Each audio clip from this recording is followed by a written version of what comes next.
Bom, sejam todos muito bem-vindos. Esse é o nosso segundo mini-curso, ministrado pela equipe de corrosão do CEPEL. Eu sou Alberto Ordini, do Laboratório de Corrosão, e hoje vamos falar sobre preparação de superfície. Bem, o nosso curso ele está organizado em 5 módulos. No módulo 1, vamos falar um pouco sobre conceitos gerais e boas práticas anticorrosivas. O módulo 2, sobre a importância da preparação de superfície na pintura industrial. No módulo 3, falaremos sobre os métodos de ação química e de ação mecânica na etapa de preparação de superfície. No módulo 4, trataremos sobre parâmetros de avaliação da preparação de superfície, como grau de limpeza, perfil de rugosidade e contaminantes invisíveis. E no módulo 5, vamos dedicar um pouco sobre o tema de preparação de superfície na pintura de aço galvanizado. Então, continuando aqui, vamos iniciar o módulo 1, onde falaremos de conceitos gerais de corrosão e boas práticas anticorrosivas. Então, nesse módulo, nós vamos falar um pouco sobre corrosão e medidas preventivas para se evitar problemas de corrosão. É um módulo introdutório, onde a gente trabalha um pouco os conceitos gerais na área de corrosão, certo? Bom, a corrosão ela é um processo natural em que o metal ele retorna àquela condição que ele é estável encontrada na natureza, ou seja, a sua forma de óxido, né? Geralmente, os processos corrosivos precisam de água e oxigênio para acontecer. Então, bastando esses elementos, bastando condução de elétrons e um meio corrosivo, a gente pode ter aí um processo de corrosão acontecendo com algum material metálico. E temos vários exemplos no nosso dia a dia. Então, a velocidade com que um processo corrosivo vai acontecer depende da interação de 3 fatores. O material metálico, que a gente cita aqui entre os principais, aço carbono, zinco, cobre, alumínio, aço inoxidável, aço galvanizado, certo? O meio corrosivo, que a gente também pode classificar em atmosfera, solo e águas naturais, e dentro desses meios corrosivos, a gente tem fatores que podem acelerar o processo corrosivo, como incidência de ventos, presença de particulados, no caso da atmosfera, poluentes, no caso do solo, atividades de bactérias, certo? Nas águas naturais, matéria orgânica, ok? Gases dissolvidos. Então, a gente tem uma série de fatores que podem acelerar o processo corrosivo dentro dos meios onde os materiais vão estar instalados. E as condições operacionais também é o terceiro fator que vai atuar na velocidade de um processo corrosivo. Nesse caso, a gente tem que considerar condições de imersão, presença de concreto, micro-organismos, solicitações mecânicas, certo? Então, para ilustrar o que a gente está falando, vamos apresentar aqui uma chapa de aço carbono, que é uma liga de ferro, tá certo? E após 1 ano e meio de exposição numa atmosfera urbana. Então, você vê os efeitos da corrosão, uma camada de corrosão vermelha nessa chapa, de forma homogênea em toda a superfície. Quando a gente tem o mesmo material numa atmosfera marinha, olha a diferença do efeito, certo? Então, aqui ilustra muito bem o que a gente falou, que o processo corrosivo e a sua velocidade vai depender muito da conjugação do material com o meio corrosivo e com a interação que existe entre esses dois, certo? Temos alguns outros exemplos, porque geralmente quando a gente fala de corrosão, a gente associa muito ao ferro, né? O ferro, o produto de corrosão do ferro é o que a gente chama de ferrugem, mas os outros materiais que a gente já citou no slide anterior também corroem, né? E dependendo do meio que eles estão instalados, essa corrosão pode ser de forma danosa, prejudicial, ou mesmo formando produtos de corrosão protetores. Temos o exemplo aqui do cobre, tá certo? Então, vemos aqui uma malha de cobre, tá certo? Num item de aterramento de uma estrutura do setor elétrico. Então, a gente vê esse cobre já enegrecido, né? Nesse caso aqui, a integridade do material ela está preservada. Então, o produto de corrosão é um produto que a gente diz que é um produto protetor e forma uma camada passiva sobre o material, em função das condições de exposição em que o material se encontra, que favoreceram a formação dessa camada protetora. Mas você tem aqui no seu lado direito uma outra imagem que já mostra uma corrosão intensa do cobre, né, a ponto de danificar a peça, danificar a sua estrutura mecânica, certo? Então, neste caso, a gente tem que a conjugação do material com um meio específico proporcionou esse intenso processo corrosivo, certo? Da mesma forma, a gente tem aqui outro exemplo para o alumínio, né? Alumínio, muito encontrado nas esquadrias de alumínio, ele é um metal bastante ativo e que rapidamente, logo após a sua fabricação, forma o óxido de alumínio, que é um produto de corrosão protetor. E as esquadrias de alumínio elas se conservam por conta disso. Mas a gente tem um outro exemplo aqui no setor elétrico, que por uma condição bastante específica de exposição, em que houve uma corrosão degradante da peça de alumínio, a ponto dela perder espessura e integridade física, ok? Então, para vocês verem, esses exemplos ilustram como que, para um determinado meio, pode haver um processo mais acelerado de corrosão ou não, certo? Bom, mas a corrosão, ela pode ser evitada com medidas preventivas durante o projeto das estruturas e também por ações adequadas na manutenção. É o que a gente chama de boas práticas anticorrosivas. Elas ampliam o tempo de operação dos equipamentos e estruturas e reduzem custos. Vamos citar alguns exemplos dessas boas práticas.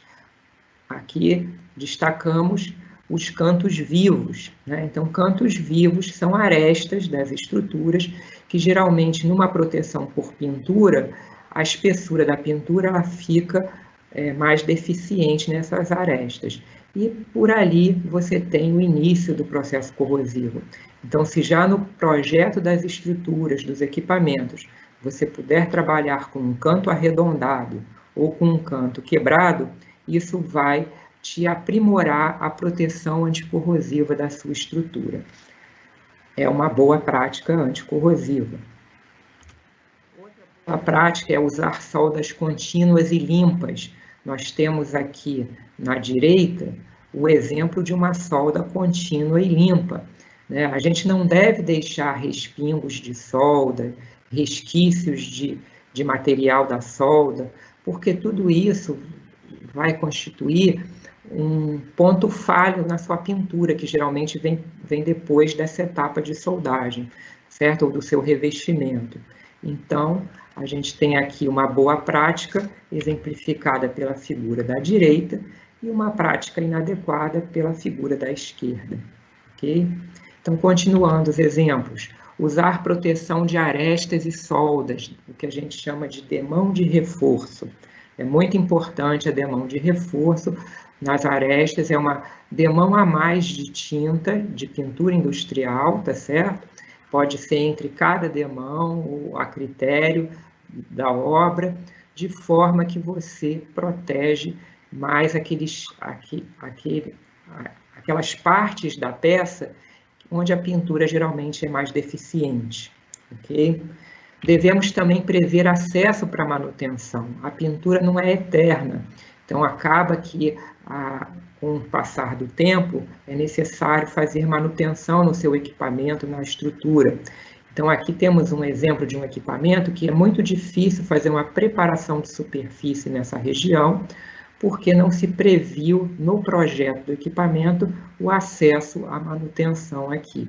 Então, a pintura, qualquer serviço de manutenção nessa área pode ficar ineficiente. Bom, outra boa prática é evitar frestas por soldas descontínuas. Geralmente, nessas frestas, você não consegue realizar uma proteção anticorrosiva adequada. E, quando as estruturas estão expostas ao tempo, é o primeiro local onde vai haver o aparecimento de corrosão. Então, antes da pintura, numa soldagem de peças de uma estrutura, o ideal é se trabalhar com soldas contínuas para se evitar frestas depois que a pintura for realizada, ok? Bom, geralmente porcas, parafusos, eles são elementos da estrutura que tenha uma proteção anticorrosiva mais deficiente.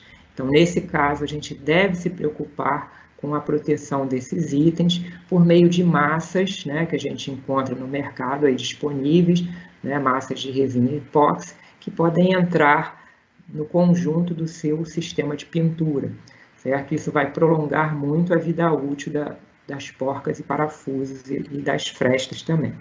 Falando em frestas, a gente deve evitar esse tipo de situação e prever o escoamento de água nas estruturas e evitar frestas. Então, sempre que possível, trabalhar com estruturas que apresentem escoamento, e as frestas elas devem ser isoladas também por uma massa, pode ser uma massa epóxi, né? E existem vários produtos no mercado com essa função, ok? Então, é uma boa prática para evitar a corrosão por fresta. Bom, temos ainda a chamada corrosão galvânica, que é aquela onde a gente tem o contato elétrico de diferentes materiais. Citamos o exemplo aqui do ferro e do zinco. Em função das diferenças de propriedades entre esses materiais, né, o que a gente chama de anódico? Anódico é aquele que tem maior tendência a se corroer, e catódico é aquele que tem menor tendência a se corroer. Então, a gente colocou aqui numa escala o cobre, material mais para o lado catódico, zinco, magnésio e alumínio mais para o lado anódico, né? Então, quando você tem dois materiais em contato, um vai ser anódico em relação ao outro, significa o quê? Que um vai corroer e o outro vai ficar protegido, né? Esse é o princípio da proteção catódica, ok? Que é um sistema de proteção anticorrosiva muito utilizado. Então, a gente deve evitar corrosão galvânica, certo? Temos o exemplo aqui de uma malha de aterramento, onde o revestimento já não existe mais, e você tem a malha de cobre em contato com parafuso que um dia deve ter sido galvanizado, né? Tinha uma camada de zinco ali. Então, o zinco com o cobre, o zinco é anudo, então a tendência é esse parafuso aqui, depois que o zinco for consumido, vai expor o ferro, né? A tendência vai ser que esse material ele se corroa. Com o tempo, você vai acabar perdendo essa peça, essa porca, esse parafuso, que é uma peça de fixação importante da sua estrutura, né? Então, como a gente pode evitar esse tipo de problema? Se você precisa ter o contato elétrico entre os materiais diferentes, para evitar a corrosão galvânica, é importante evitar que esse contato esteja numa área de estagnação de água, porque acelera o processo corrosivo, e também usar uma camada de isolamento que impeça o contato desse par metálico com o meio ambiente. Então, quando a gente corta o contato com o meio ambiente, a gente também evita o problema de corrosão, certo? Outro problema bastante comum, e a gente até vê muito no setor elétrico, é a chamada aeração diferencial, certo? Na zona de afloramento. que é aquela região que separa dois meios corrosivos, por exemplo, água e solo, por exemplo, água e ar, solo e ar. Então, nesse caso, um instantinho.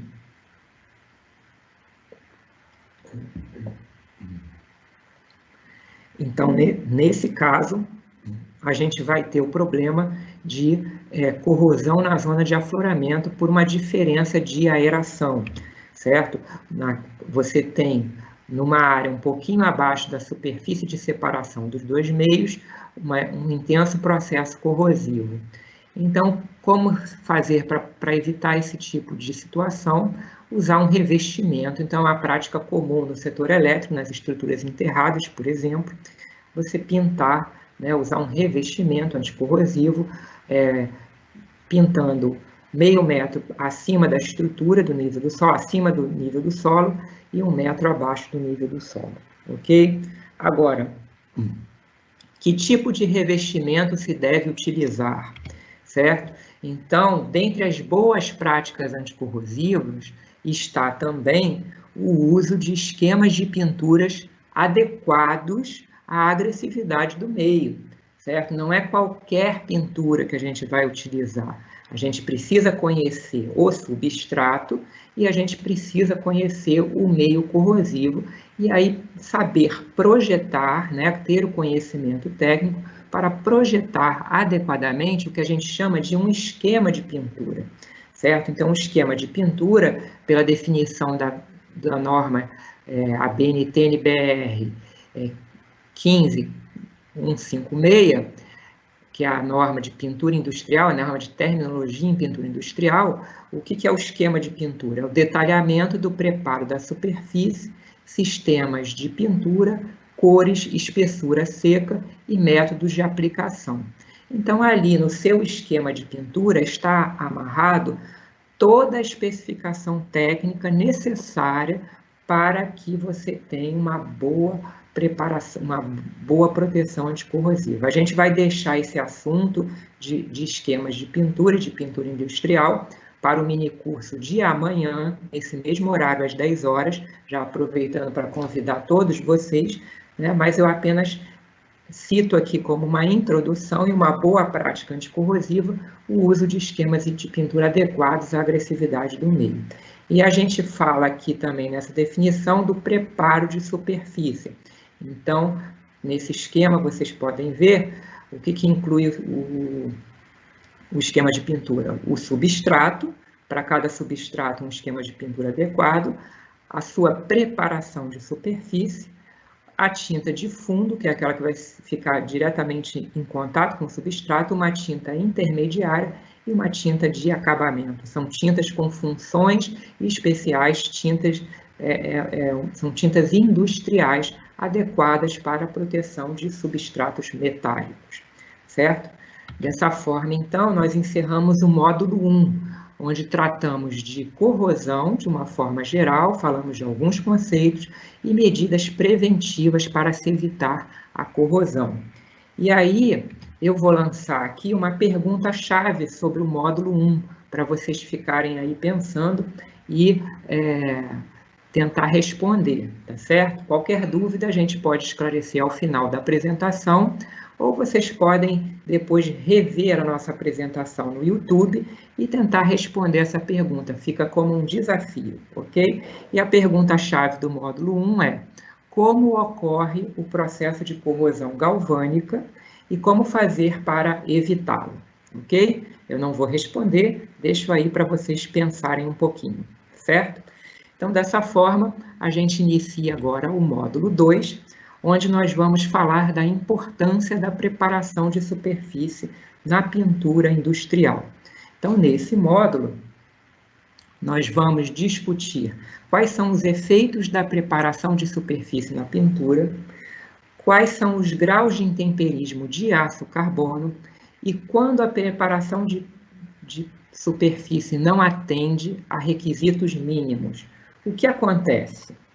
Então, nós vamos discutir um pouco esses tópicos aqui com vocês, a fim de esclarecer e de deixar evidente a importância da preparação de superfície na pintura industrial, certo? Bom, existem muitos métodos de proteção anticorrosiva, né? A gente está citando aqui os revestimentos protetores, né? Revestimentos a gente fala de forma mais ampla, não somente as tintas industriais, mas podemos também ter aí revestimentos metálicos, cromatizações, enfim, vários tipos de revestimento, certo? E a função deles é atuarem como uma barreira, né, a princípio, né, atuar como um material que separa o metal do meio corrosivo, impedindo o desenvolvimento de reações anódicas e catódicas. Enfim, impedindo que ocorra o processo corrosivo do metal. Por quê? Porque existe uma barreira ali sobre a superfície metálica, certo? Agora, para que essa barreira funcione, né, para que esse revestimento protetor funcione, certo? Ele pode ter também ali agentes inibidores de corrosão, agentes anticorrosivos, né? Pode ter outras funções além do que somente uma barreira de proteção, mas isso a gente também vai deixar esses detalhes para amanhã, né? Para o mini curso de amanhã de pintura anticorrosiva, certo? Mas focando aqui na nossa preparação de superfície. Então, o pré-requisito primordial, essencial, fundamental, e a gente pode usar aqui um monte de sinônimos, certo? Para que a gente tenha uma boa atuação dos revestimentos protetores, é o preparo de superfície, certo? Então, o objetivo do preparo de superfície é remover impurezas que podem provocar falhas no revestimento, promover a aderência do revestimento com o substrato, e ao fazendo isso,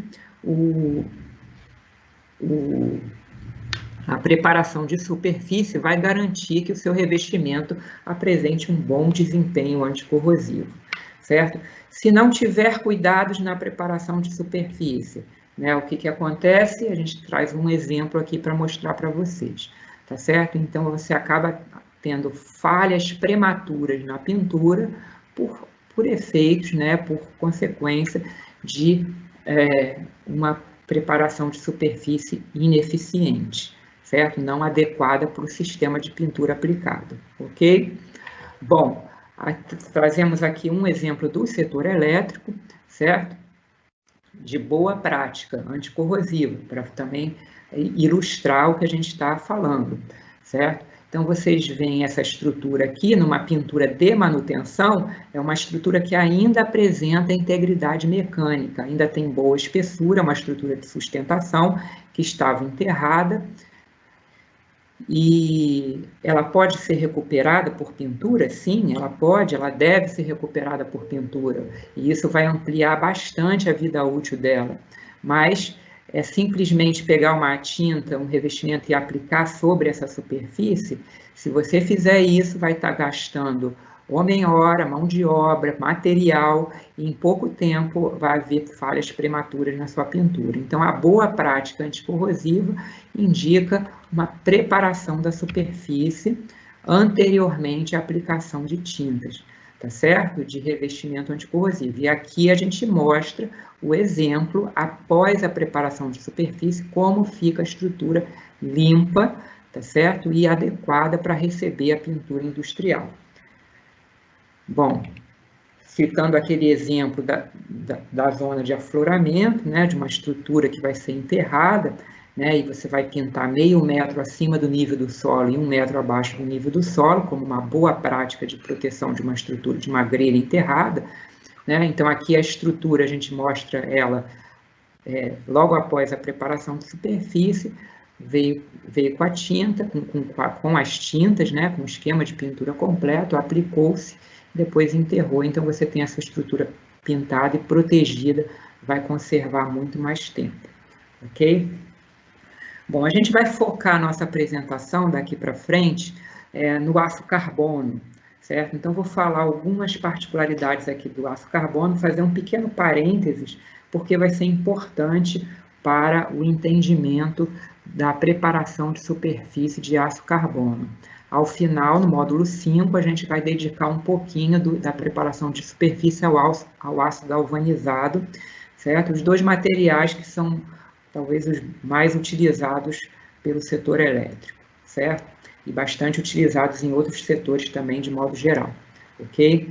Bom, então, eu quero destacar aqui uma característica do aço carbono, que ele quando é produzido pelo processo de laminação a quente, certo? Esse processo de laminação a quente é a forma de, depois que o aço é produzido na siderúrgica, é a forma de tornar o material, né, transformar o material em chapas, né, chapas metálicas e cada vez de menor espessura. Certo? Então, essas chapas, em altas temperaturas, a torno de 1000 graus ou até mais, elas passam por rebolos e elas vão sendo conformadas, tá certo? O material vai sendo conformado em chapas cada vez menores. E durante o seu resfriamento, após esse processo de laminação a quente, se forma na superfície o que a gente chama de carepa de laminação, certo?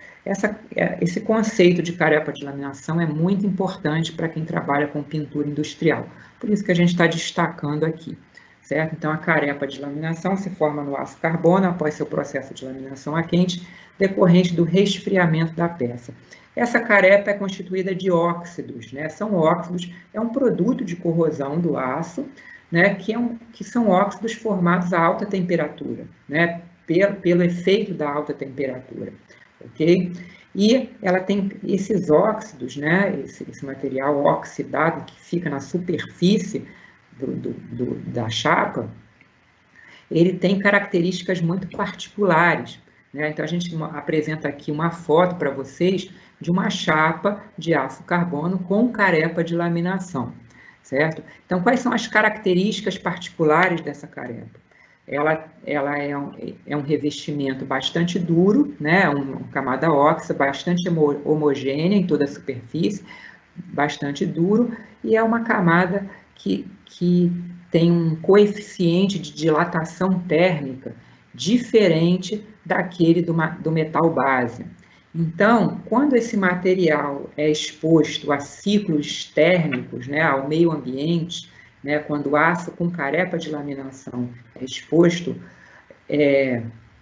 o que acontece? Devido à contração, a gradientes de temperatura naturais que ocorrem no intemperismo natural, certo? Então, devido à contração, à expansão da peça com a temperatura, essa chapa, a carepa, ela vai trincando, certo? Porque ela tem uma dilatação térmica diferente do metal base.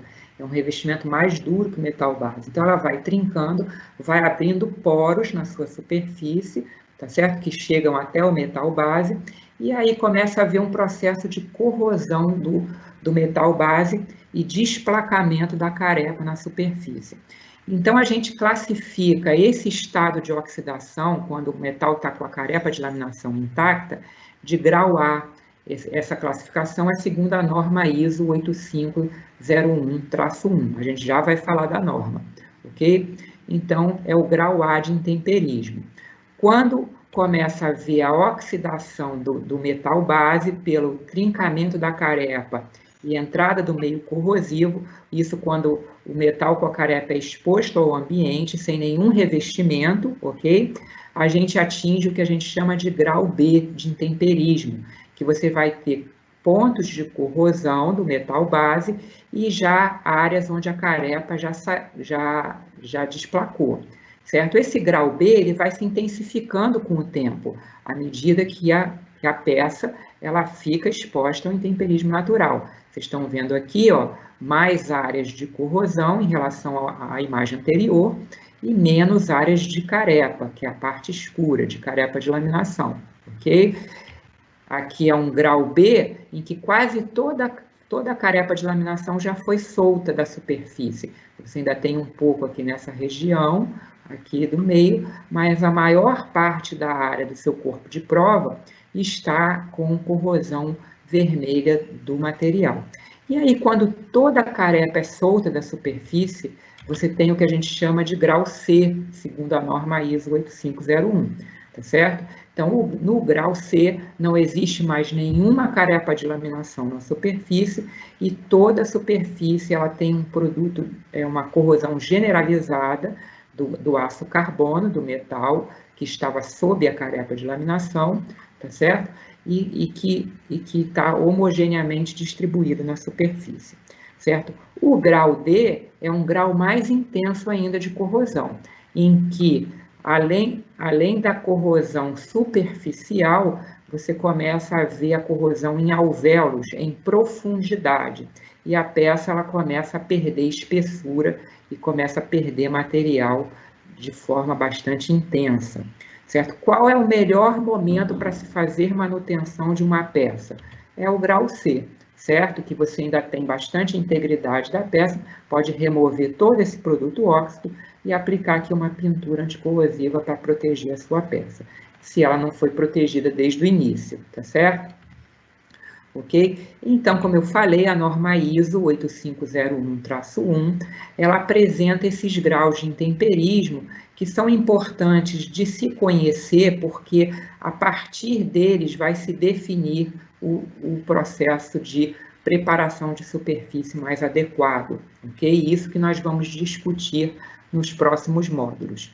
Então, você tem aqui o grau A, com a carepa de laminação ainda intacta, o grau B, com carepa e produto de óxido. O grau C, a carepa já foi solta, somente produto de óxido, e o grau D já apresentando corrosão em alvéolos, ok? Então, continuando aqui no nosso módulo 2, nós vamos apresentar aqui qual é a importância, né, de se fazer uma preparação de superfície e como isso vai impactar no desempenho da sua pintura anticorrosiva. Certo? Então, a primeira função de uma preparação de superfície é remover contaminantes da superfície, ok? Produtos de corrosão, óleos, graxas, pintura antiga e carepa de laminação, certo? Quem trabalha com proteção anticorrosiva, com pintura anticorrosiva, deve sim se preocupar muito com a remoção da carepa de laminação antes da pintura, né? Por quê? O que acontece se a gente pintar em cima de carepa de laminação? Você tem aqui um esquema do aço, a carepa e a tinta. Como eu falei, devido aos ciclos térmicos encontrados na natureza, a carepa ela vai trincar toda, porque ela tem um coeficiente de dilatação térmica diferente daquele do material base, certo? E aí, com isso, ela vai acabar ocasionando trincas na sua pintura também, por onde vai passar oxigênio e umidade, que são os elementos principais para a gente ter processos de corrosão pelo mecanismo eletroquímico, né? E aí a gente vai acabar tendo corrosão sob a carepa e desplacando não só a carepa, mas também a tinta. Então é um trabalho que vai ter que ser refeito em pouco tempo. Se pintar em cima de carepa, vai ser necessário refazer o trabalho em pouco tempo.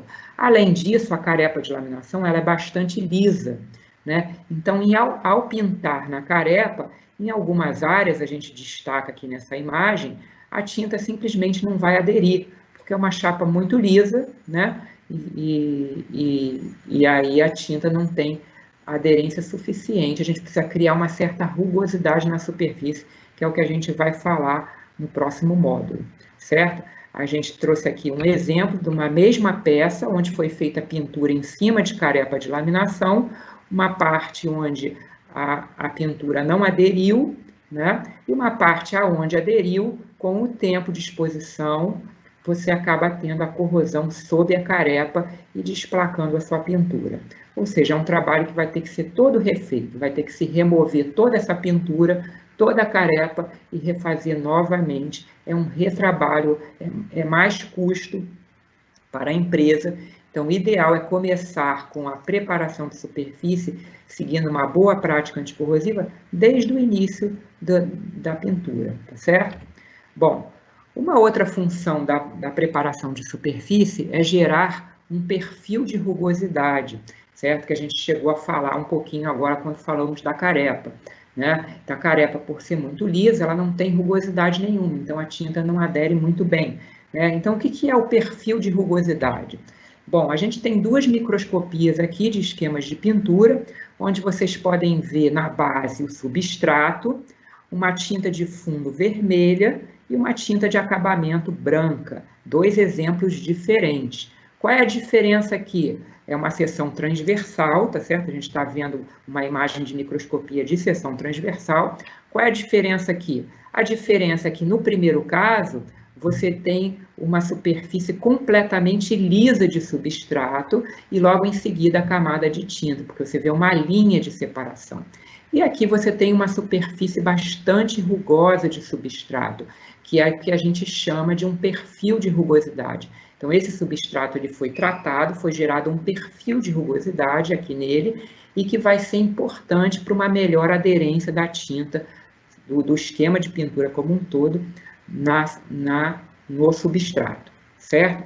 Então, quando a gente não realiza uma rugosidade na superfície, né, o que acontece? Esse tipo de coisa aqui, né, a gente traz aqui um exemplo de uma superfície completamente lisa, onde foi aplicado um esquema de pintura e ele não teve nenhuma aderência por conta da falta de rugosidade na superfície, certo?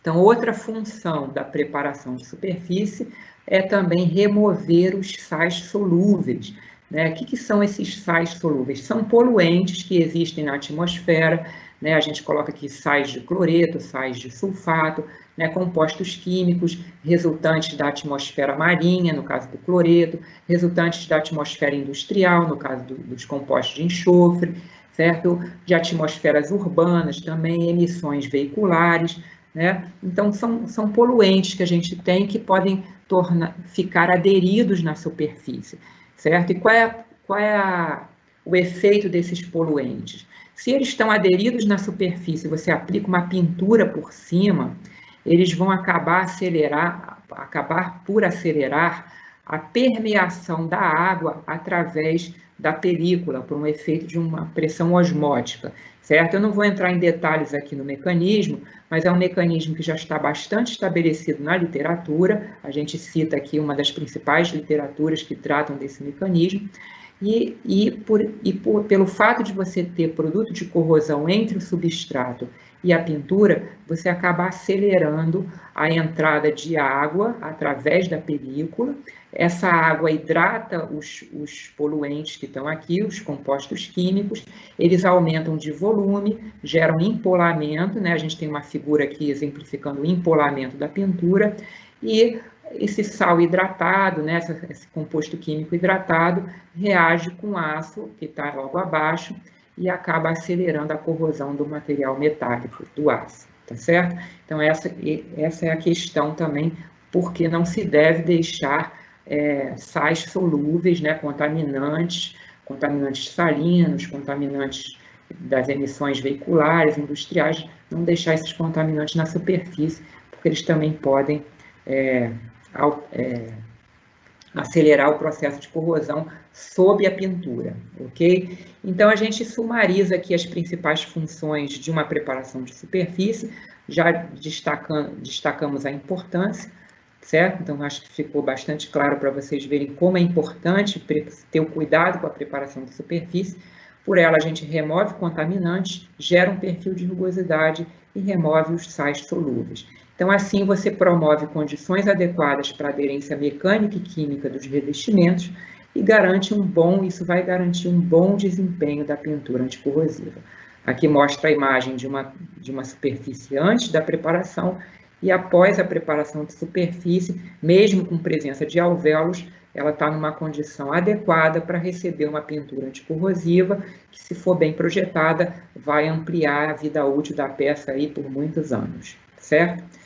Então, nesse módulo 2, nós finalizamos a importância da preparação de superfície na pintura industrial, destacamos os efeitos da preparação de superfície na pintura, conceituamos os graus de intemperismo do aço carbono, que vão ser importantes para o próximo módulo, e mostramos alguns exemplos aqui quando a preparação de superfície não atende os requisitos técnicos mínimos para permitir um bom desempenho da pintura, certo? E da mesma forma que no módulo 1, a gente deixa aqui para vocês uma pergunta-chave, né? Depois de vocês terem assistido o nosso módulo 2, né? Quais são as funções da preparação de superfície? A gente falou bastante aí, né? Então deixamos aí a pergunta para vocês refletirem no assunto, ok? E qualquer dúvida podemos discutir ao final da apresentação e também vocês podem rever a apresentação no YouTube, que vai ser disponibilizada,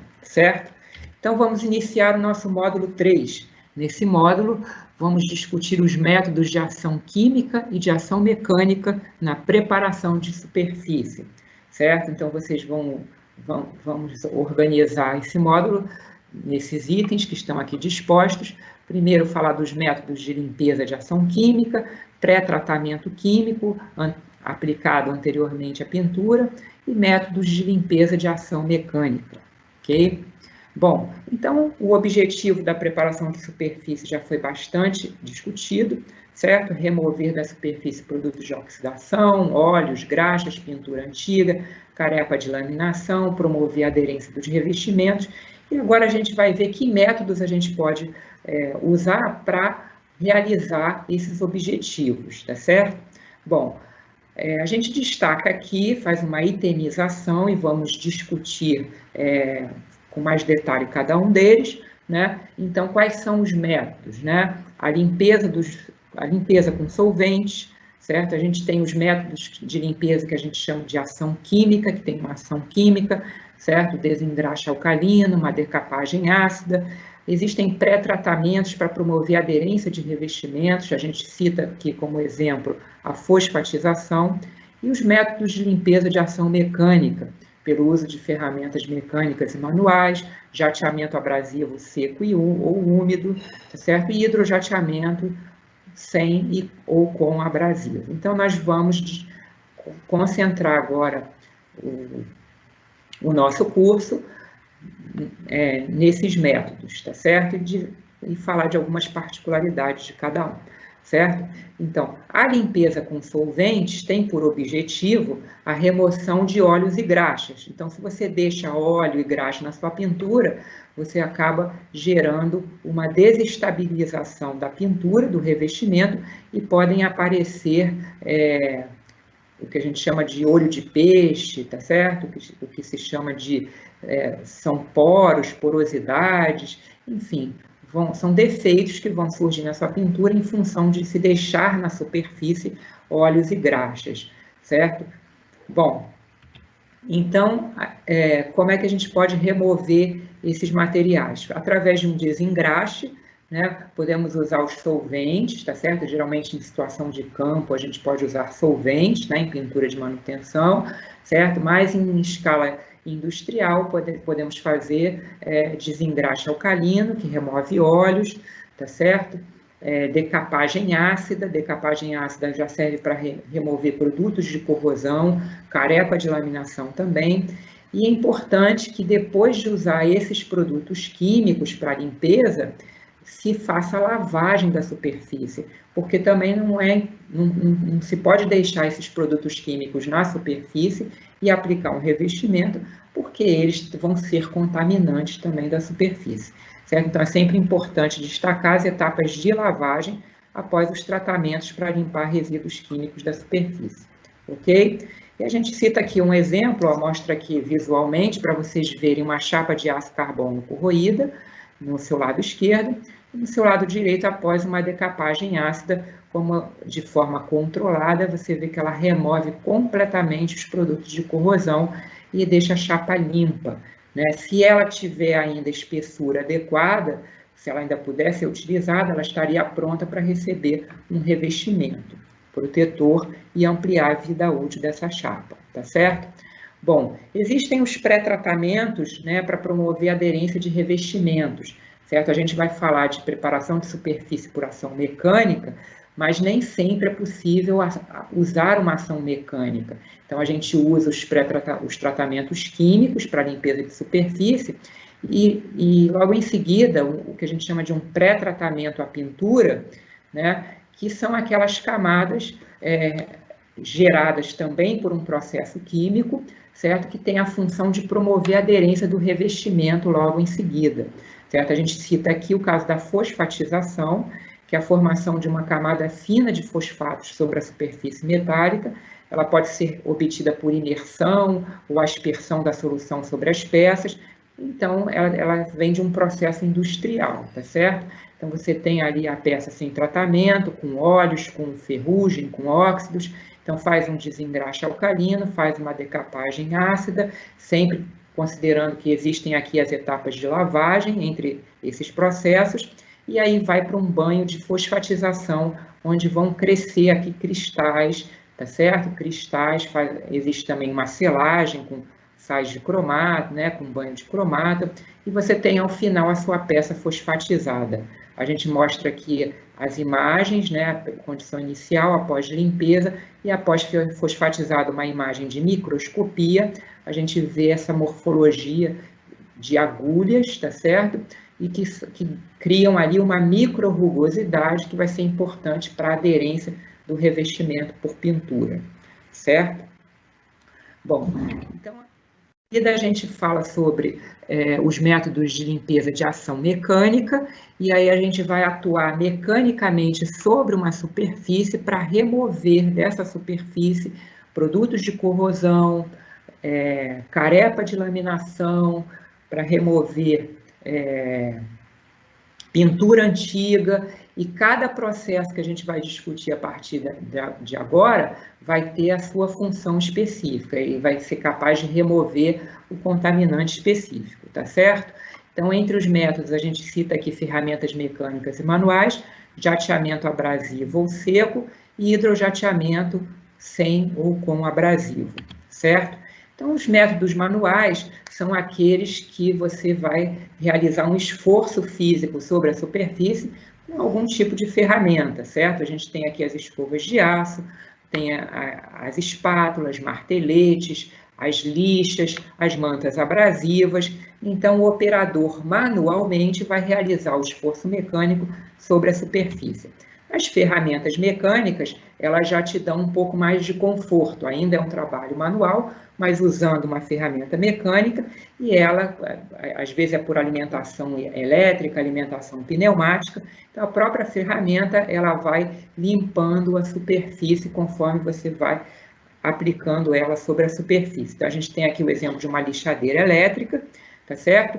Então, aqui na sua esquerda, uma superfície ainda com corrosão, com grau C de intemperismo, uma superfície de aço carbono, e após uma limpeza com uma lixadeira elétrica, você consegue remover quase que todo o óxido que estava aderente, mas ainda fica com esse aspecto escurecido, ganha um certo brilho metálico, e a gente obtém aqui o melhor grau de limpeza que é possível se obter com esse tipo de ferramenta, que é classificado como grau de limpeza ST3, segundo a norma ISO 8501, tá certo?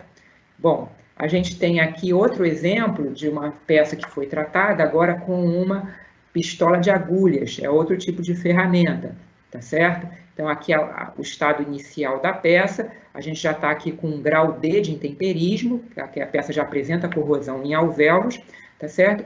E ao usar a pistola de agulhas, o melhor grau de limpeza que é possível com esse tipo de ferramenta é o grau de limpeza ST3, segundo a norma ISO 8501, que você tem aqui ainda óxidos aderidos, que não conseguem ser removidos, e você vai ter esse brilho metálico na superfície, tá? Então, aqui a gente apresenta para vocês visualmente o que é o grau de limpeza ST3, né? Aquele melhor grau que é possível com esse tipo de ferramenta que a gente apresentou e que gera um certo perfil, um brilho metálico.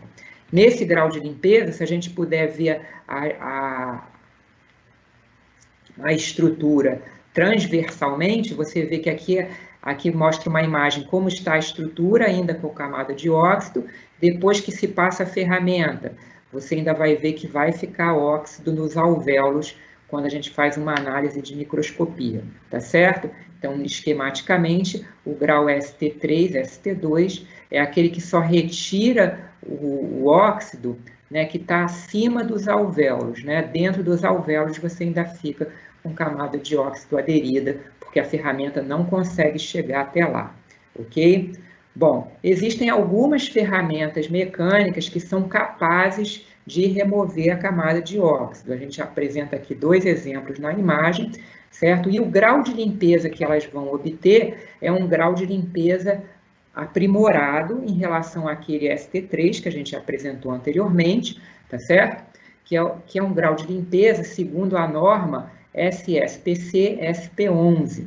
Né? A gente já vai explicar em melhor detalhe, né, o que é essa norma, tá certo? Mas é aquele grau que você tem uma limpeza, visualmente você não vê mais óxido aderido, tá certo? E a superfície apresenta um perfil de rugosidade mínimo de 25 micrômetros, tá? Bom, continuando falando de métodos de preparação de superfície, a gente destaca aqui o jateamento abrasivo seco, né? Então, existem equipamentos de bancada, né, de laboratório, que a gente apresenta aqui à sua esquerda, equipamentos de campo, tá certo? E como é que funciona o jateamento abrasivo seco? Né? Então, por meio de ar comprimido, com material bastante abrasivo, ele é acelerado sobre a superfície que se quer limpar em alta velocidade. E quando o material atinge essa superfície em alta velocidade, ele remove óxidos, remove carepa de laminação, remove pintura pré-existente e ainda gera um perfil de rugosidade na superfície, certo? Bom, o material abrasivo que pode ser utilizado, a gente dá um exemplo aqui, né, para vocês terem a mão de uma pessoa, vocês veem aqui a dimensão desse abrasivo, são partículas granulométricas, né, de granulometria baixa, certo? E você tem aqui já imagens de microscopia, né, a gente cita granalha de aço, né, como uma dessas partículas, são materiais bastante duros e que tem essa função de remover a sujidade da superfície na medida que são acelerados contra a superfície, tá? E existem diferentes geometrias, tá certo? A gente tem aqui uma microscopia de granalha de aço angular e granalha de aço esférica, e conforme a geometria, ela vai proporcionar sobre a superfície um determinado perfil de rugosidade, tá certo? A granalha angular gera um perfil anguloso e a granalha esférica um perfil mais arredondado, certo? Para diferentes aplicações, diferentes tipos de superfície, a gente tem diferentes tipos de abrasivos a serem utilizados, tá certo? Aqui citamos a escória de cobre, óxidos de alumínio, microesferas de vidro, certo? Abrasivos plásticos para superfícies menos duras, ok? Onde se deseja fazer uma limpeza superficial, ok? E a gente tem aqui a imagem de uma peça que foi tratada com jateamento abrasivo seco, uma peça de aço carbono, ao metal branco. O que significa isso? Significa que foi retirada toda a sujidade que existia na superfície, todos os contaminantes, tá certo? Por ação mecânica de jateamento abrasivo seco, nesse caso usando granalha de aço angular, tá certo? E o grau de limpeza ao metal branco é classificado como SA3, segundo a norma ISO 8501. É o melhor grau de limpeza que se pode obter por um método de jateamento abrasivo seco de aço carbono, certo? Então, se a gente pudesse ver um esquema, tá certo? Vendo um esquema aqui para entender melhor isso, você tem aqui o seu aço carbono com a camada de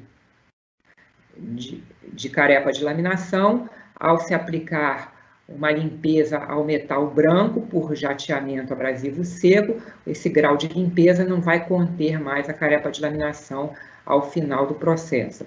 Se a carepa foi oxidada ao intemperismo natural, o jateamento abrasivo seco também remove toda essa camada óxida, inclusive chegando nos alvéolos, e ainda promove a formação de um perfil de ancoragem, um perfil de rugosidade. Então, por esse processo, a gente consegue remover completamente as sujidades da superfície e ainda gerar um perfil de rugosidade, ok? Em microscopia, a gente vê esse tipo de situação na seção transversal. Uma superfície que estava oxidada, após a limpeza, ao grau de limpeza SA3, você já não vê mais nenhum óxido na superfície, tá certo? E uma rugosidade que é gerada pelo impacto do material abrasivo. Muito bem, o jateamento abrasivo úmido, né, tem similaridades com o jateamento abrasivo seco, ele também usa um abrasivo em alta velocidade na superfície, para limpar a superfície. A diferença aqui é que utiliza um meio aquoso, né, utiliza água, certo? Existem algumas vantagens, né, porque se gera menos poeira, né, porque geralmente você pode trabalhar no ambiente aberto, ok? Enfim, e eles são utilizados, eles têm apenas assim uma estrutura, né, alguns equipamentos diferenciados, tá certo? Você precisa de um reservatório de água, um reservatório de abrasivos, e os dois acabam se encontrando no bico da pistola de jateamento, tá certo? E aí, em alta velocidade, alta pressão, esse material ele é impelido sobre a superfície. Então, a gente tem aqui o exemplo, está aqui o operador, com todo o equipamento necessário para se proteger, tá certo? E fazendo um jateamento abrasivo úmido na superfície com partículas de óxido de alumínio, no caso aqui, tá? Então, a gente vê como é que fica no lado esquerdo a chapa antes do tratamento, as chapas antes do tratamento. Após o tratamento, você vê a remoção completamente das camadas de óxido e você já vê um amarelecimento da superfície, que é o que a gente chama de corrosão instantânea, tá? É um processo de oxidação, corrosão não, desculpa, é um processo de oxidação instantânea, porque não é um óxido contaminado, ok? É um óxido que se forma devido à evaporação da água, e esse processo a gente chama de flash rust, tá certo? Vem do inglês, ou oxidação instantânea, né? Aqui a gente tem um grau leve, o grau de flash rust pode ser leve, moderado ou intenso, se for deixado muito tempo até o momento da pintura, ou se a água demorar muito para evaporar, tá certo? Você acaba tendo uma corrosão mais intensa na superfície devido à oxidação instantânea. Desculpa, vou me corrigir, não é uma corrosão mais intensa, é uma oxidação instantânea mais intensa, tá certo? Devido a esse processo de flash rust, tá certo? Ok? Bom, aqui o jateamento abrasivo úmido, ele também remove carepa de laminação, porque você tem material abrasivo sobre a superfície, então você também pode usar em pintura nova, além de pintura de manutenção. Então, as chapas aqui antes do jateamento e após o jateamento, ok? Bom, o hidrojateamento. O hidrojateamento é aquele que a gente usa em diferentes pressões, tá certo? Você tem uma mangueira de hidrojateamento, tá certo? Vem a água em alta pressão, certo? E essa água em alta pressão, ela é capaz de remover óxidos e remover pintura existente. Eu estou considerando aqui o hidrojateamento sem nenhum abrasivo, tá certo? Então, nesse caso, a gente usa o hidrojateamento para refazer uma pintura que já existe. A pintura está danificada, ela já precisa repintar uma estrutura, um equipamento, então você usa o hidrojateamento porque ele vai remover completamente da superfície a pintura antiga e as camadas de óxido, tá certo? Mas o hidrojateamento não vai remover carepa de laminação, certo? Não é capaz, a água em alta pressão, ela não é capaz de remover a carepa de laminação e nem de gerar perfil de rugosidade, certo? O perfil de rugosidade que vai ter na superfície é aquele que já existia da pintura anterior, do processo de pintura anterior. Bom, o melhor grau de limpeza que se pode obter pelo processo de hidrojateamento é classificado como WJ1. Daqui a pouquinho a gente vai esquematizar esses graus de limpeza, certo? Bom, temos aqui um outro exemplo de hidrojateamento, tá? Então, o hidrojateamento, como também usa água, como o jateamento abrasivo úmido, ele pode gerar oxidação instantânea ou flash rush, da mesma forma que o jateamento abrasivo úmido, ok? Então, se você não tem abrasivo no hidrojateamento, é um tratamento somente com água, ele não gera perfil de rugosidade, ele remove óxidos e pintura e ele não remove carepa de laminação, tá certo? Quando se faz o hidrojateamento com abrasivo, aí o abrasivo é misturado no reservatório de água, geralmente tem que ser um abrasivo inerte, para a gente não gerar uma lama, tá certo? E aí, nesse caso desse tratamento de hidrojateamento com abrasivo, a gente gera um perfil de rugosidade no substrato, remove óxidos, pintura existente e também remove carepa de laminação, tá? A gente traz aqui um exemplo de hidrojateamento a alta pressão com abrasivo, aqui a peça antes do tratamento, ainda com carepa de laminação, e as demais peças já depois do tratamento, você vê que chega no estado de grau de limpeza ao metal branco, tá certo? A classificação de limpeza, de grau de limpeza, é chamada de WAB10, a gente já vai detalhar isso no próximo módulo, tá certo? E assim nós encerramos o módulo 3, onde nós falamos bastante dos métodos de ação química e de ação mecânica na etapa de preparação de superfície. Então, nesse módulo, vocês viram quais são os métodos de limpeza de ação química, pré-tratamento químico aplicado à pintura e métodos de limpeza de ação mecânica e suas particularidades. Então, a gente deixa aqui uma pergunta-chave sobre o módulo 3, para vocês pensarem no assunto, tá certo? Cite 3 métodos de limpeza de superfície de ação mecânica, né? Vamos deixar aí para instigar o pensamento de vocês, certo? Então, nesse momento, nós vamos fazer aqui uma pausa de 1 minuto, tá certo? Deixa eu gerar aqui. Vou iniciar o nosso temporizador para a gente beber uma água. Nosso reloginho vai contar 1 minuto antes da gente continuar o nosso módulo 4. Aproveitar esse minutinho para informar quem chegou depois, por favor, fazer o cadastro pelo link que está informado aí no campo de perguntas e respostas, tá certo? Vocês têm aí um link onde vocês podem fazer o cadastro e sem esse cadastro a gente não tem como enviar certificados, ok? Ao final da apresentação, abriremos para as perguntas de vocês.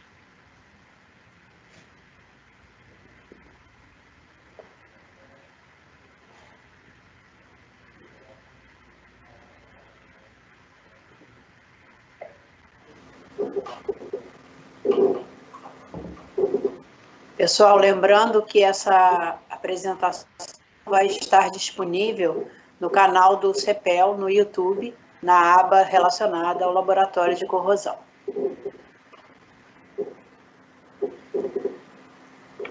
Bom, o nosso tempo de intervalo esgotou, tá certo? Então, vamos continuar aqui. Deu para fazer uma pausa, relaxar, tomar um copinho de água, né?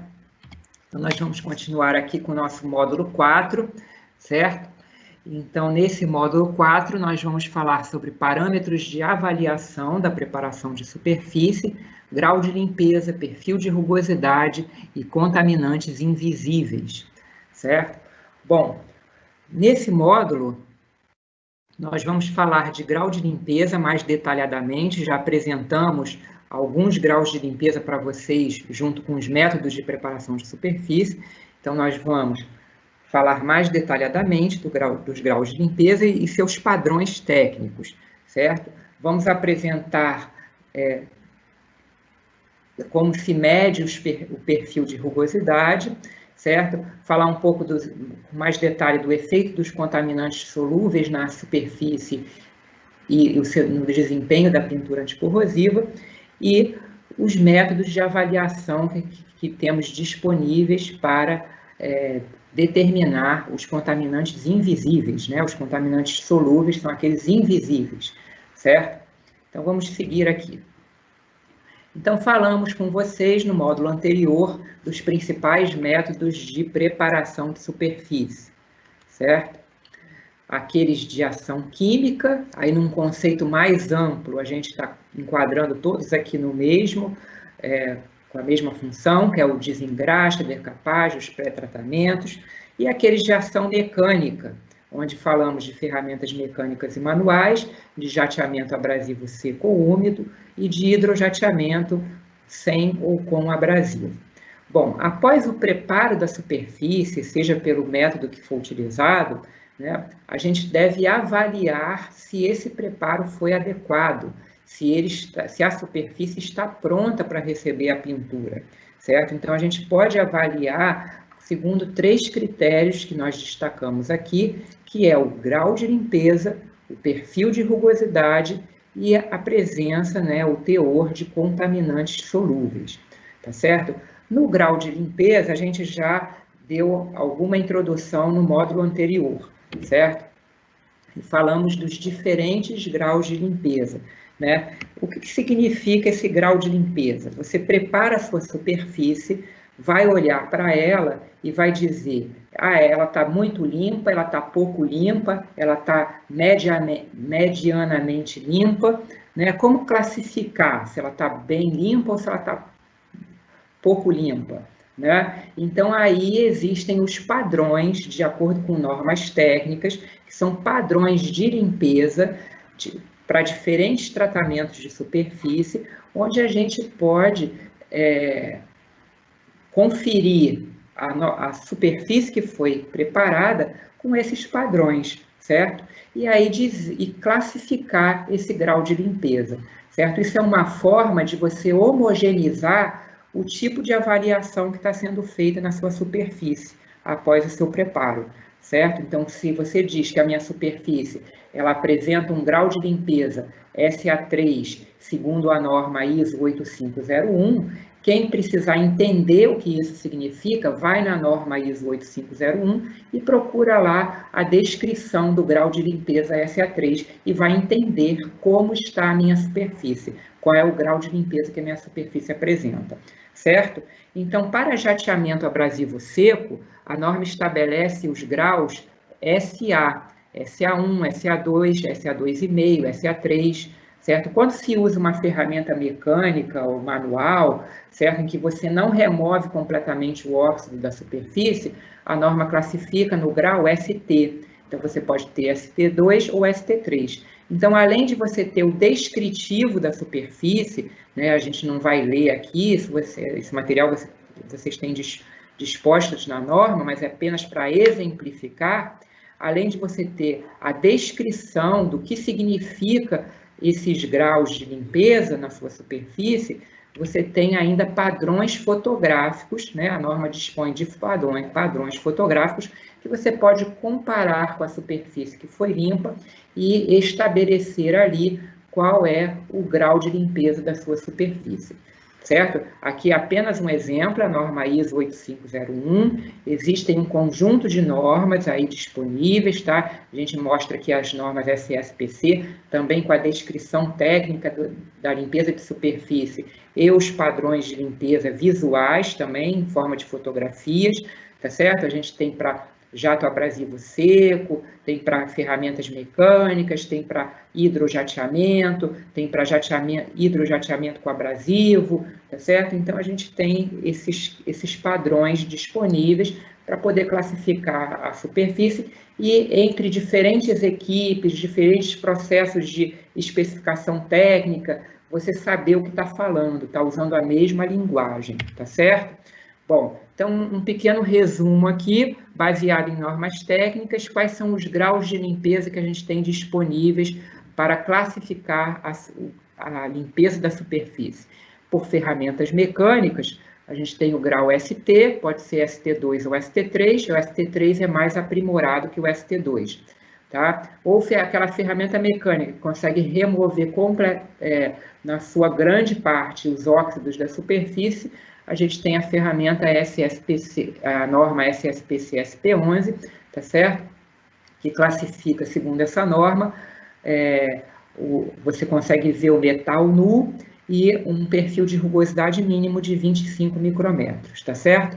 Utilizando o jateamento abrasivo seco, a classificação é SA, que pode ser SA1, SA2, SA2,5 ou SA3, de acordo com o grau de limpeza. SA3 é a limpeza mais aprimorada, que a gente chama de ao metal branco. No hidrojateamento sem abrasivo, a gente classifica como WJ, que pode ser 4, 3, 2 e 1.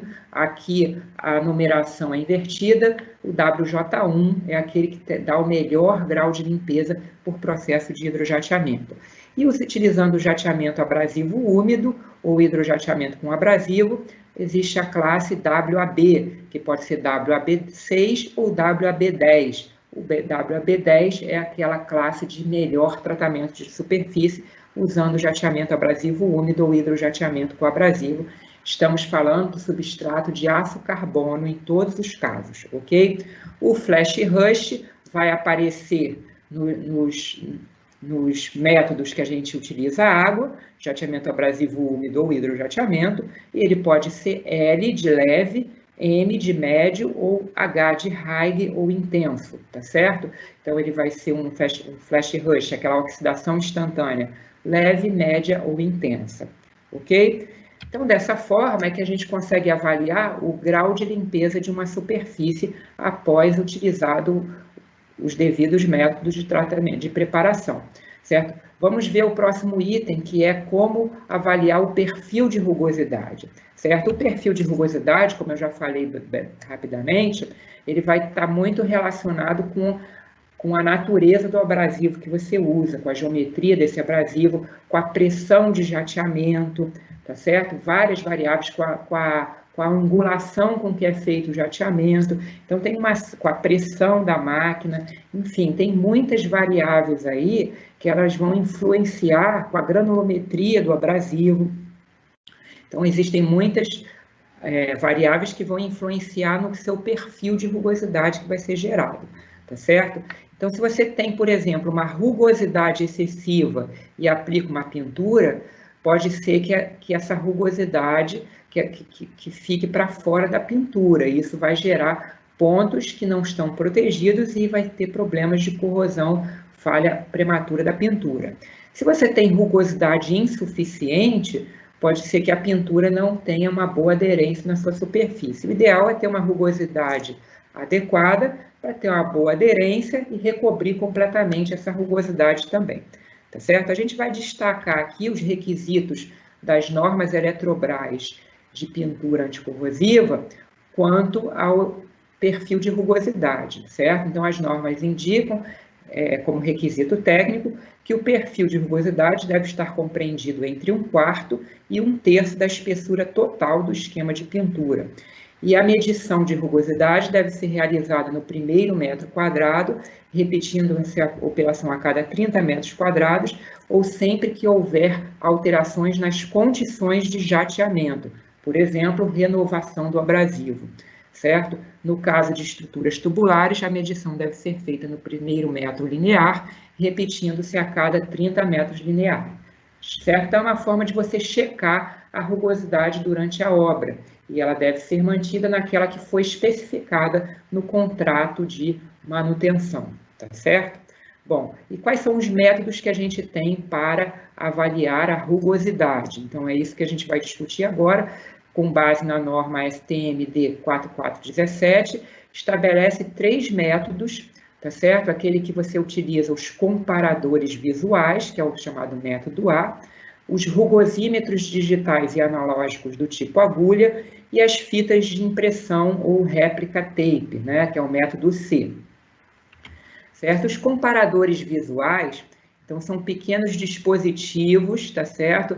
Com essas abas, eles são conhecidos aí no jargão popular de inspetor de pintura como margaridas, né? Porque lembram a geometria de uma flor, tá certo? E em cada um dessas pétalas, já que a gente está falando de margarida, de flor, né? Você tem aí padrões de rugosidade, certo? Que foram gerados por granalha de aço, por esfera de vidro, enfim, tem vários dispositivos aí no mercado, e com auxílio de uma lupa, o centro aqui é vazado, a medida é feita colocando a margarida sobre a superfície a ser medida, a rugosidade, e avaliando com a lupa o centro, e você vai observar onde o centro se equivale mais próximo de qual pétala, tá certo? De qual extremidade aqui, certo? E cada extremidade tem lá qual é o perfil de rugosidade, porque isso já foi padronizado. Então, é por uma observação visual, por uma comparação visual com padrões, que vai se determinar o perfil de rugosidade da peça que foi jateada, tá certo? Uma outra forma é o uso de medidores do tipo agulha, né? Então, são medidores disponíveis no mercado, rugosímetros. Você tem os modelos analógicos, os modelos digitais. Eles têm uma agulha na sua base. Essa agulha ela vai penetrar nos vales do seu perfil de rugosidade e a base do equipamento vai ficar apoiada nos picos do perfil de rugosidade. A gente pode encarar o perfil de rugosidade microscopicamente como um relevo, né? Um relevo que você tem ali picos e vales, certo? Então, por essa diferença de altura, a gente vai determinar, por um rugosímetro tipo agulha, qual é a altura do perfil de rugosidade, tá certo? Então, como essa é uma medida pontual, a gente deve fazer em várias localidades da estrutura, certo? E tirar uma média, ok? Porque a rugosidade é importante avaliar também se a rugosidade ela é homogênea ao longo de uma área da estrutura, tá certo?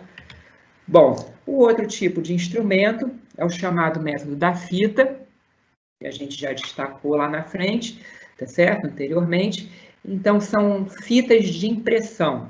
Imagina que a gente vai tirar uma impressão digital da superfície. Então, essas fitas, elas têm uma área circular, compreendendo um material plástico, material que se deforma, e é feito um pressionamento desse material por meio de um bastão que vem junto com o kit desse equipamento, tá certo? E aí, quando remove a fita da superfície, você vai imprimir na fita aquele mesmo relevo que existia na superfície. E aí, por uma diferença de altura, com o auxílio de um micrômetro, consegue-se determinar a diferença de altura, pico e vale, e a rugosidade dessa área que foi analisada, ok? Bom, continuando então o nosso módulo 4, né, falamos do grau de limpeza, do perfil de rugosidade, agora a gente vai tratar um pouquinho dos contaminantes solúveis e como avaliar esses contaminantes, que também é um critério de qualidade para saber se uma superfície foi bem preparada, certo? Bom, fizemos uma experiência aqui de laboratório para exemplificar qual é o efeito dos sais solúveis sobre o revestimento, né? Então, nós temos 3 substratos diferentes, um que foi tratado por jateamento abrasivo seco, outro que foi tratado por uma ferramenta mecânica, mas que é capaz de remover óxidos, e outro que foi tratado por uma ferramenta mecânica que não é capaz de remover completamente os óxidos, você fica com um grau de limpeza ST3. Nos 3 casos, inicialmente, a superfície estava contaminada com cloreto, que é aquela substância presente nas atmosferas marinhas, certo? Então, visualmente, a gente não enxerga o cloreto, né? O cloreto, a gente pode fazer uma analogia, é o sal de cozinha, certo? Você despeja sal de cozinha para você enxergar, né? É difícil, né? Então, visualmente, a superfície estava limpa, a gente não enxergava o cloreto, mas por uma análise química, depois que foi feito o tratamento de superfície, vimos que no caso 1, removeu-se 96% dos contaminantes. No caso 2, 89%, e no caso 3, 84%. Foi aquele que menos se removeu contaminantes, tá certo? E nos 3 casos, depois da limpeza e a superfície estando com contaminantes, foi aplicada uma mesma tinta, um mesmo esquema de pintura, certo? E foi feito ensaio anticorrosivo. Então, como já falamos, depois que se aplica a tinta e você tem os contaminantes entre a tinta e o metal, esses contaminantes acabam acelerando a permeação da água através da película, gerando empolamento e corrosão sob o revestimento, certo? E, de fato, após o ensaio de corrosão, a gente abriu a área que estava o revestimento, certo? E você vê que no caso 1, que você teve maior eficiência de remoção de contaminantes, uma menor corrosão, né? Uma menor intensidade de corrosão. O caso 2 intermediário, e o caso 3, aquele que estava mais corroído sob o revestimento após 30 dias de imersão numa solução salina, certo? Então, a gente evidencia dessa forma que a presença de sais solúveis na superfície anteriormente à aplicação dos revestimentos acaba acelerando processos de empolamento e corrosão sob o revestimento. Para se garantir uma boa limpeza de superfície, não basta remover os óxidos, aqueles contaminantes visíveis, né? A pintura antiga, carepa de laminação. É importante também remover os sais solúveis, que são os contaminantes invisíveis, tá certo? E aí o grau de limpeza visual que a gente consegue avaliar com os nossos olhos, né, pode não ser suficiente para se ter a garantia de um bom desempenho anticorrosivo dos revestimentos, porque se ali tem sais, tem contaminantes invisíveis, eles vão acelerar o processo de corrosão, principalmente em condições de imersão e de elevada umidade. E aí a gente vai discutir um pouquinho quais são os métodos para se analisar os sais solúveis, porque se é importante saber se a limpeza de superfície eliminou os sais solúveis, como é que a gente pode medir isso, certo? E existem vários kits, tá certo? Comerciais, para se medir sais solúveis, são kits de campo, existem procedimentos de laboratório também, todos baseados numa extração, né? A gente vai fazer uma extração de uma certa área da solução, usando uma água deionizada, que é uma água pura, uma água livre de qualquer sal, de qualquer contaminante, e analisar o teor de contaminantes que está presente naquela água, aquela água que anteriormente entrou em contato com a superfície, tá? Então, a gente dá o exemplo aqui do kit Breslin, que ele é baseado nas normas ISO 8502-6 e 8502-9, né? Então, é um kit vendido comercialmente, você tem aí vários apetrechos, né, dentro do kit, certo? Então, basicamente, o procedimento, ele vem com uma célula de borracha, que a parte externa dessa célula tem um adesivo, então é possível aderir na superfície que se vai analisar, já se tem aqui uma área conhecida, uma área que vai ser analisada, então o líquido de extração é uma água deionizada, como eu falei, por meio de uma seringa e nas arestas de borracha, você admite ali 3 ml da solução de extração para dentro da célula de borracha, e fazendo uma vibração mecânica, tá certo? Aguardando um certo tempo, existem já procedimentos aí para esse tipo de análise, tá certo? Na literatura. Depois você, com a seringa, remove a solução de extração, né? A solução, então, ali, ela extraiu os contaminantes que existiam naquela área e, por meio de um condutivímetro, você goteja aqui a solução extraída e ele vai te dar a condutividade da solução. Essa condutividade depois é transformada em salinidade total, certo? Então, esse é um dos métodos que existe e os outros métodos são muito similares a este, tá certo? E aí, o que a gente faz com esse resultado, né? É a pergunta, certo? Então, pela norma SSPC SP11, né, ela classifica os teores de contaminantes não visíveis, tá certo? Então, a gente pode classificar aí em função da concentração de sais de cloreto, de sulfato e de íons ferrosos que estão presentes na superfície, como NV1, NV2 ou NV3, que é não visíveis, né? Contaminantes não visíveis. O grau 1 é aquele que a superfície está completamente livre de qualquer tipo de contaminante. O grau 2, ela tem até 7 micrometros por centímetro quadrado de cloreto, até 10 micrometros por centímetro quadrado de sulfato, de íon ferroso, e até 17 micrometros por centímetro quadrado de sulfato. E a NV3, ela tem que ter, no máximo, né, tá entre aqueles índices anteriores, né, e no máximo 50 micrometros por centímetro quadrado de cloreto. Qual é o nível aceitável? Né? O nível aceitável é o NV1, né? Você não quer uma superfície com cloretos. E aí vai da especificação de cada um, né? Na hora que você for especificar a contratação de um serviço de manutenção, você deve dizer lá que a sua superfície deve ser nível NV1 em termos de contaminantes não visíveis, tá certo? Ok? Bom, continuando então, a gente, para finalizar esse módulo, vamos apresentar aqui algumas regrinhas práticas, né? E quais são as condições que a gente pode fazer um tratamento de superfície, né? Quais são as condições ambientais? Posso fazer tratamento de superfície em tudo que é condição, né? E quando eu devo pintar depois que eu fiz o tratamento de superfície, né? Então, a gente encontra aí algumas regrinhas em documentos, em literatura, tá certo? Que entre 30% e 70% de umidade relativa do ar não pode se demorar mais do que 8 horas depois que se faz o tratamento de superfície para realizar a pintura. Entre 70% e 85% de umidade do ar não se deve ultrapassar em 4 horas. Quando você tem ambiente industrial agressivo ou à beira-mar, não se deve ultrapassar 2 horas.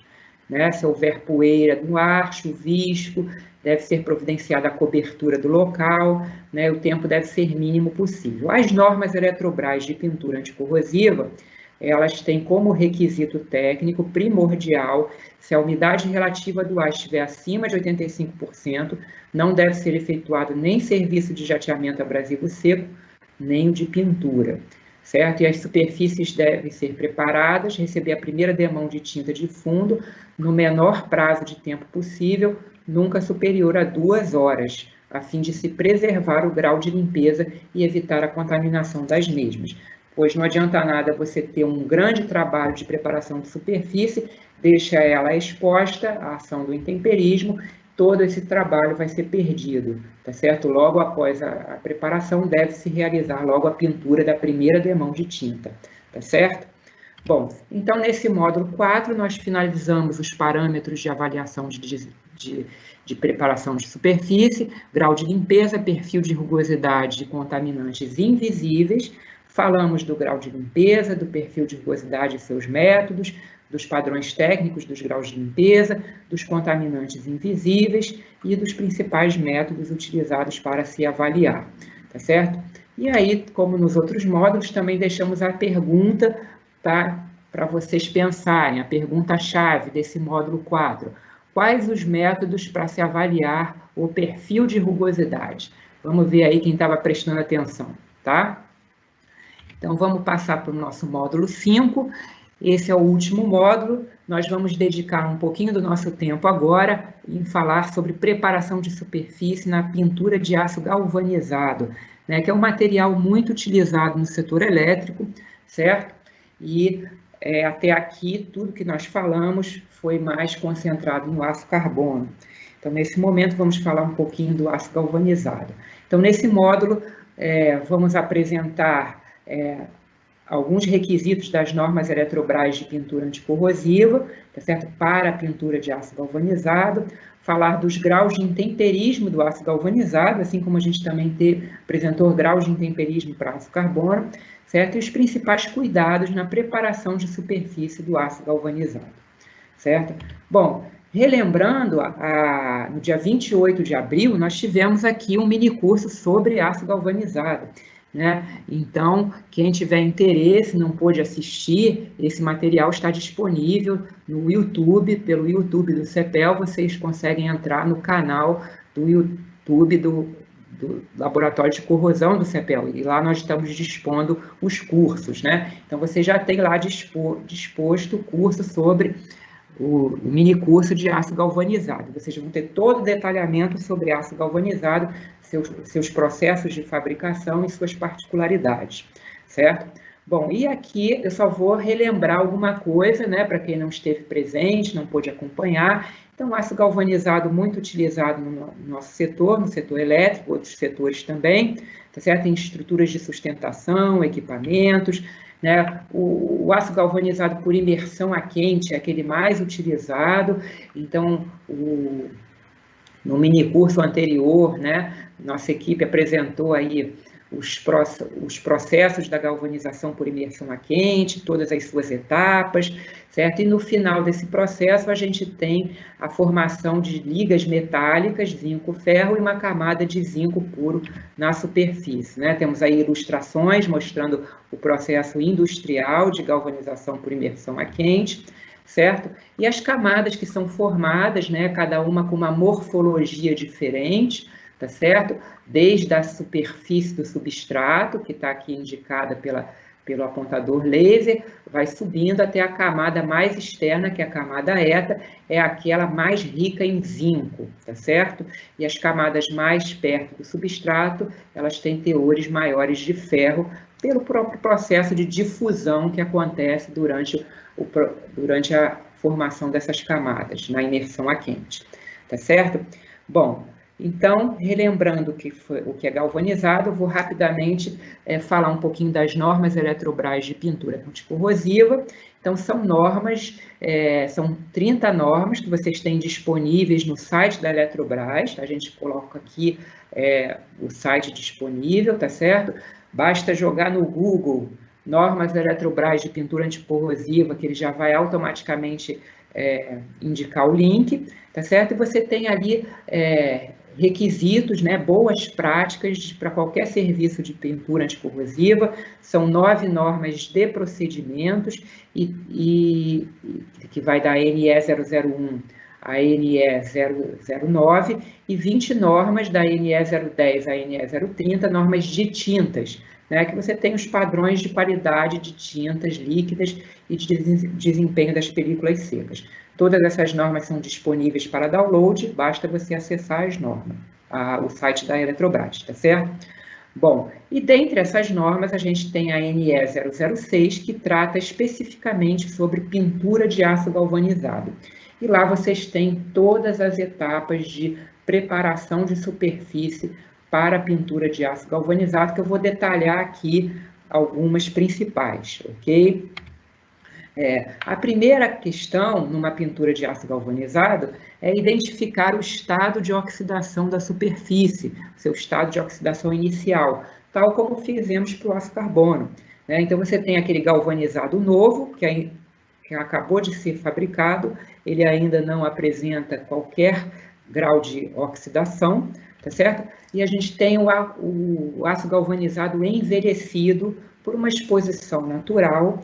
E aí, nesse caso, a gente tem diferentes graus de estados que representam seus estados de oxidação, tá certo? A gente vai classificar como envelhecido com corrosão branca de zinco e ausência de corrosão vermelha, onde nós temos ainda a corrosão daquelas primeiras camadas intermetálicas, aquelas que estão diretamente expostas ao ambiente, tá certo? Então, a gente tem alguns exemplos aqui para mostrar, né? Aquela corrosão branca do zinco, tá certo? Das camadas superficiais intermetálicas. E aqui, nesse caso, começa a haver já o consumo da camada eta, né? A camada mais externa, e já o aparecimento de uma corrosão alaranjada por conta das camadas de liga, né? Do material, que são aquelas da camada de galvanização, tá certo? Então, nesses casos que a gente apresentou, seja no galvanizado novo ou no galvanizado envelhecido, que ainda não apresenta corrosão do aço, né, apenas corrosão nas camadas de galvanização, né, nas camadas intermetálicas, né, como que a gente procede na preparação de superfície? Então, existem lá as etapas todas discriminadas nas normas Eletrobras, tá certo? Aí a gente faz um resumo aqui para vocês, destacando os principais aspectos, que você tem a lavagem da superfície com água pressurizada quente, principalmente usando manta abrasiva quando é o galvanizado novo, um desengorduramento com solventes orgânicos, e aí, nesses casos que a gente está tratando, ainda tem camada de zinco, e isso é uma proteção para a superfície metálica. Então, a gente não pode fazer um tratamento mecânico que vá remover essa camada de galvanização. A gente precisa preservar essa camada de galvanização antes da aplicação de um revestimento, de uma pintura, tá certo? Mas, ao mesmo tempo, você precisa limpar e criar um certo perfil de rugosidade mínimo. Então, a gente tem duas opções. ou fazer um lixamento manual, tá certo? Ou fazer um jateamento abrasivo ligeiro, né, equivalente a um SA1 para aço carbono, né, onde vai gerar um leve perfil de rugosidade e remover superficialmente a camada, as sujidades, né, as camadas de óxido que existem na superfície, tá certo? Superficialmente mesmo, né? As normas Eletrobras estabelecem uma diminuição de espessura de camada de zinco no máximo de 10% da espessura total, com esse tipo de tratamento, tá certo? Em seguida, a remoção de pó e resíduos e desengorduramento com solventes e a aplicação da tinta de fundo, tá certo? Bom, a norma Eletrobras para a pintura de aço galvanizado, ela exemplifica, estabelece os requisitos também da pintura, não só da preparação de superfície, né? E de acordo com o caso aonde o galvanizado está instalado, certo? Então, a gente traz aqui um exemplo, uma estrutura aérea num ambiente que seja agressivo, né? Você usa o tratamento mecânico ou manual das áreas corroídas, lixamento, escovamento e jateamento abrasivo ligeiro das áreas sem corrosão, e em seguida uma tinta epóxi pigmentada com alumínio, uma tinta epóxi de alta espessura e uma tinta de poliuretano acabamento, só que esse tópico a gente vai deixar para amanhã, tá certo? Então, vamos ficar na preparação de superfície hoje, certo? Então, em continuidade aos estados de oxidação do aço galvanizado, vai chegar o momento que toda a camada de galvanização vai ser consumida. E aí você já vai estar com esse aspecto aqui, já começa a haver corrosão vermelha do aço, tá certo? Corrosão do aço. A gente tem esse exemplo, tem mais 2 exemplos aqui que a gente mostra para vocês, tá certo? Já uma corrosão vermelha bastante intensa.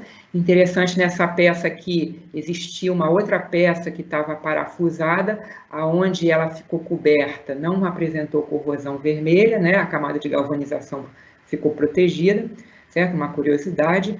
Mas aí, nesses casos, que você já tem oxidação completa da superfície, a camada de galvanização já não existe mais, aí a gente traz o exemplo aqui da norma NE 006, em que você pode, para uma estrutura enterrada que se encontra nesse estado, fazer um jateamento abrasivo seco ou jateamento abrasivo úmido e aplicar como tinta de fundo uma epóxi pigmentada com alumínio e 2 demãos da tinta epóxi isenta de alcatrão de hulha, certo? A gente apresenta aqui para vocês a folha de rosto da norma de pintura de aço galvanizado, certo? Lá vocês vão ter uns maiores detalhes sobre toda a preparação de superfície com esse material e esquemas de pintura de acordo com a atmosfera, se é rural ou urbana, marinha ou industrial, se tratam de bases metálicas apoiadas e fixadas em concreto, estruturas enterradas, estruturas com pinturas pré-existentes. Então, existe uma série de condições iniciais que se deve avaliar para saber especificar melhor a correta proteção para o aço galvanizado, tá certo? Então, nesse módulo, nós falamos de preparação de superfície na pintura de aço galvanizado, um pouco sobre as normas Eletrobras de pintura anticorrosiva, graus de intemperismo de aço galvanizado e cuidados que se devem ter na preparação de superfície do aço galvanizado. No dia 21 de maio, nós estamos programando, já vamos anunciar aqui em primeira mão para vocês, um mini curso sobre as normas de pintura anticorrosiva da Eletrobras, tá? Sobre as normas Eletrobras de pintura anticorrosiva. Vai ser no dia 21 de maio, às 10 horas, como temos mantido os nossos mini cursos, ok? Então, já antecipando aqui para vocês, vamos divulgar, tá? Pela página do YouTube, os canais de divulgação que têm sido utilizados pelo CEPEL, ok? Bom, então, encerrando esse módulo, a gente deixa aí a pergunta-chave para vocês pensarem, né, e instigar a curiosidade. Quem sabe assistir novamente a apresentação pelo YouTube depois, ok? A preparação de superfície de aço galvanizado depende do seu estado inicial de corrosão? Por quê? Né? Então, quem prestou atenção sabe que isso é bastante fácil de responder, ok? Bom, aproveitando, nós já vamos aqui convidar vocês a participar do Seminário de Corrosão para o Setor Elétrico 2020, que está marcado para 20 a 22 de outubro, lá no CEPEL, né? Em função da questão da pandemia, a gente ainda não sabe informar como vai ficar. A princípio, as datas permanecem, mas pedimos quem tem interesse em participar, mandar trabalho, pode mandar, porque o evento vai acontecer de alguma forma, tá certo? Ou em outra data, ou de forma remota, não sei, estamos avaliando com a comissão técnica do evento, mas pedimos que acompanhe as informações pela página do evento, seminariodecorrosão.com.br. Quem tiver interesse já pode mandar trabalho, que estamos recebendo os trabalhos técnicos para serem apresentados no evento, tá certo? Bom, agradecemos a participação de todos, estamos disponibilizando aqui o e-mail do nosso laboratório de corrosão para consultas futuras e, a partir desse momento, abertos a perguntas da plateia. Muito obrigado e estamos à disposição.